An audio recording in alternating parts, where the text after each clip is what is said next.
Thank you for watching our video. Please give us a big like, subscribe to our channel for new videos every day with amazing cars.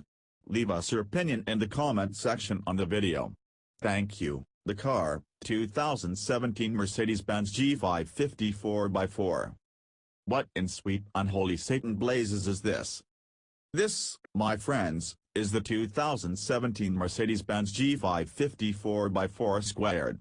It is a lifted, carbon-fibered, portal axle version of Mercedes-Benz's venerable G550 SUV.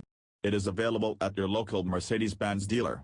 It carries a warranty, 22-inch wheels, electronically adjustable, remote reservoir dampers, and 3 locking differentials. It is the Kool-Aid Man in 4-wheel form. It is a bougie-thunder road cannon, simultaneously magnificent and terrible. It is the German equivalent of a gold-esque gym filled with roid-raging Disney cartoons.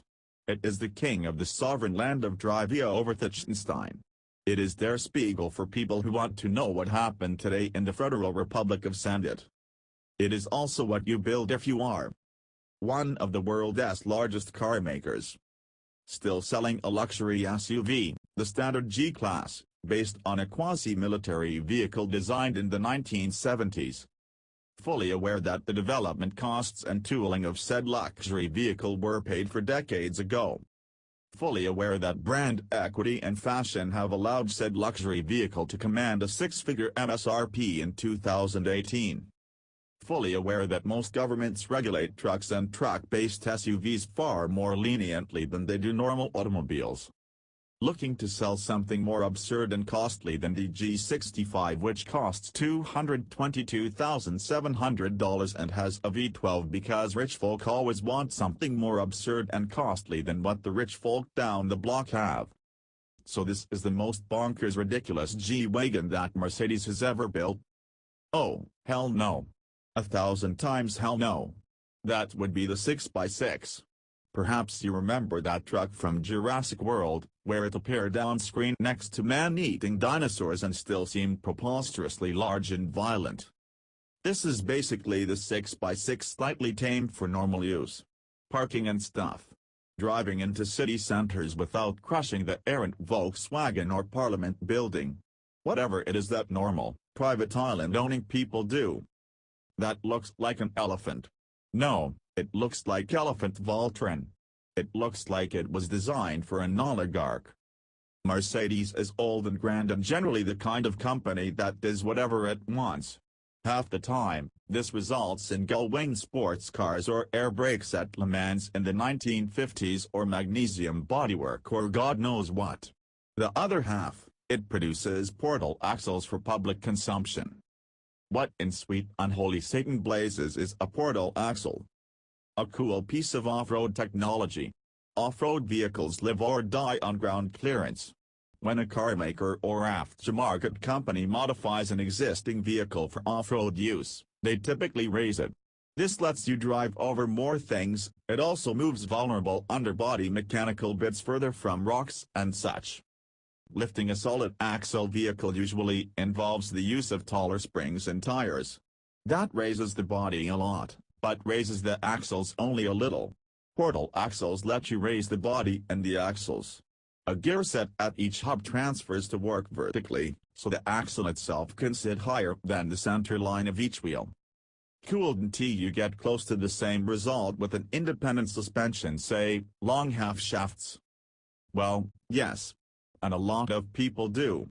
But then you still have spinny bits and control arms hanging down. And you lose some of the stone shovel durability and trail talent you get with a solid axle. Well, that's cool. But this thing looks ridiculous. Consider a few facts. This truck is based on the ordinary G550, which costs $120,000. The standard G550 is unimpressive. The standard G550 fits in parking garages. The standard G550 is driven by Kardashians, heads of state, and other unwashed, unwantable denizens of society. It is also currently something of a fashion piece. If you are the star of a reality TV show where you and or spouse/mother/bestie go in search of the good life, the perfect house, a career in Hollywood, the joy of being Becky from WeHo, you are undoubtedly regular G550 material. If you live in a 5-bedroom in Manhattan and prefer that the nanny drive your children to school instead of using gas the subway, you are regular G550 material. If you run an off-road desert tour company, you are probably G550 4x4 squared material, and will genuinely appreciate the durability of said vehicle. But you want T-span for one, not in a million years, because that would be absurd. You will instead buy some kind of Toyota product, because that makes way more sense. However, if you run a Planet Fitness in Oklahoma City and made your first million operating a chain of tanning salons, if you have ever visited Las Vegas and decided to buy a condo there in order to host your partying more efficiently, if you regularly wear tank tops in public and regret that you have but one set of nipples to tattoo for your country, you almost certainly cannot use a G550 4x4 squared as its makers intended, but you will buy one anyway. And Viacom deals, you beautiful flower.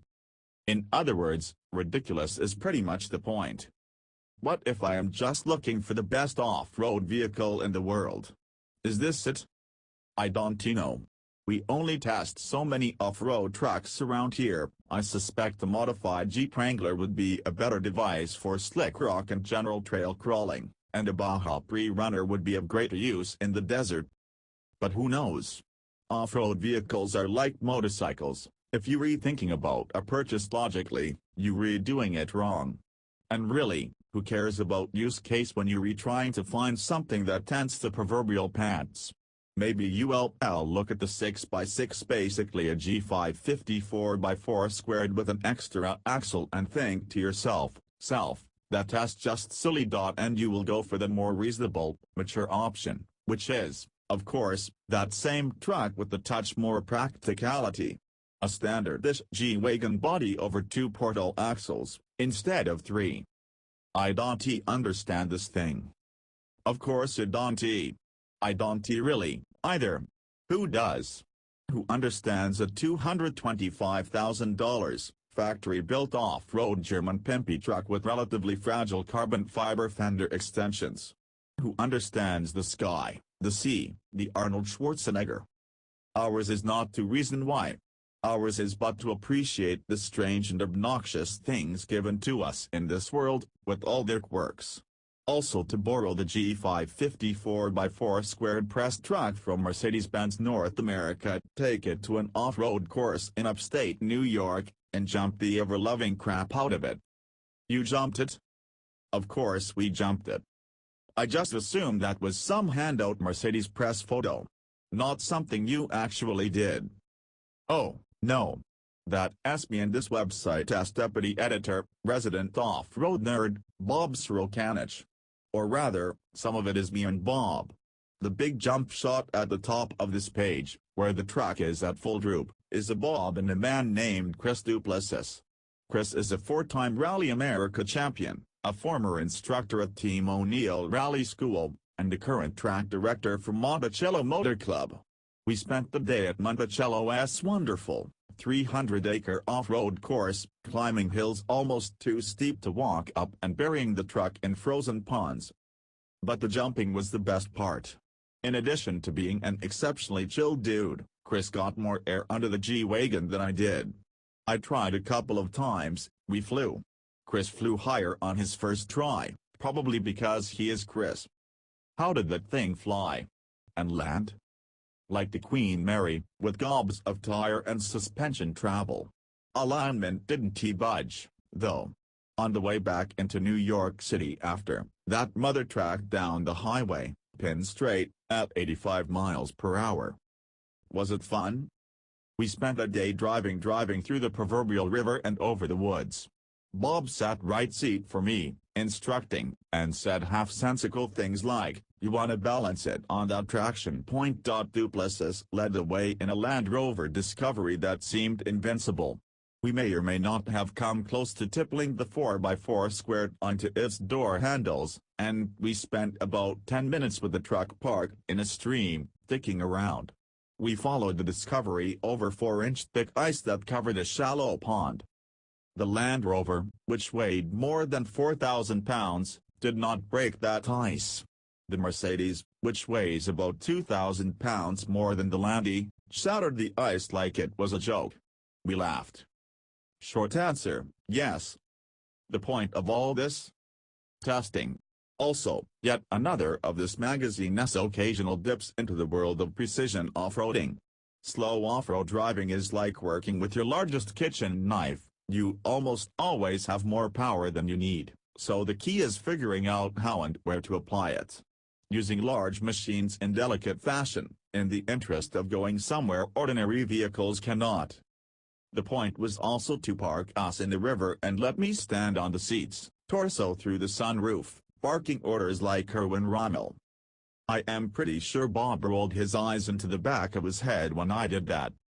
What did Bob think of it? Or any of the other R&T people there? You in luck. I asked him. I emailed Bob and asked him for thoughts on the truck. This is what he said. The thing looks exactly how every G-Wagon feels.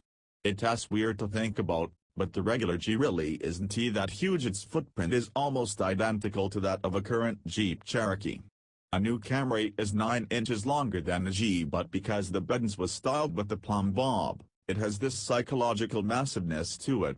So the 4x4 squared S 4-foot seating position and choo-choo train wheels feel logical.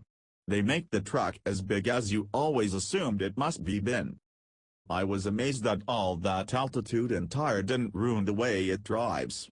It feels almost exactly like a standard G-Wagon on the road. The added track width seems to nearly equal out the increase in height. Same for the steering, which is as bad as ever. Drivers under 40 will think the steering is broken.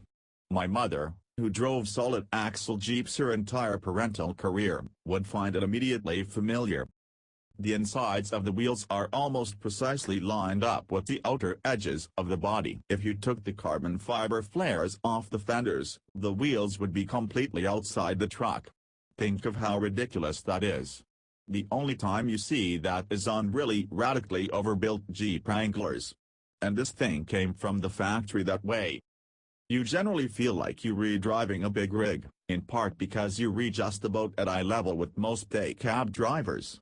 The windshield visor helps that sensational, especially at night, when the yellow cab lights reflect off the hood and make you feel like you're hauling 40,000 pounds of bananas, through the night, to Boise. It takes a minute to get used to off-road. You don't have a good marker of where your fenders are. And it's weird trying to place a tire that's sitting completely outside the envelope of the body.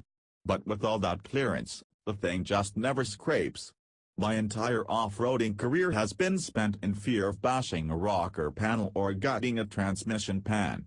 It has given me a conservative, tenuous driving style, all mirrors and craning neck and cranking at the wheel. If you look under the 4x4 squared, there's nothing hanging down. Jeep builders spend thousands doing to-me-tuck mods, raising the whole drivetrain up above the frame rails and slapping a giant flat skid plate underneath. This thing comes fully tucked from the factory. It's the kind of truck you want to show to your favorite bartender.